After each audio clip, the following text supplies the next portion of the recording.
সবাইকে জানাই শুভ দুপুরের শুভেচ্ছা। সবাই ভালো থেকো, সুস্থ থেকো, গুড বাই। আর কী কী রান্না হয়েছে সেই রেসিপিগুলো তোমাদের সামনে শেয়ার করলাম।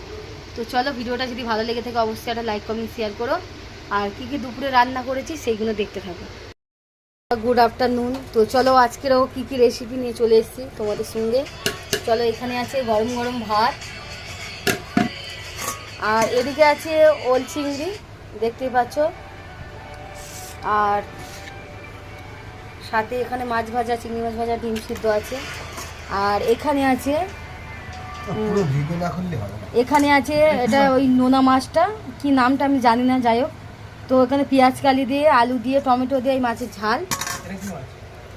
আর এখানে আছে মোচা চিংড়ি, এটা আমার শাশুড়ি মা দিয়েছে। আর এখানে সামলা তিতো, আর এখানে পালং শাক আলু সিদ্ধ, আর এখানে রুই মাছ, চিংড়ি মাছ, আর এটা কি পুঁই শাক, আর কি আলু, আর কি মানকচু, সরি মানকচু দিয়ে রুই মাছের ঝোল। রুই মাছের ঝোল, আচ্ছা। আর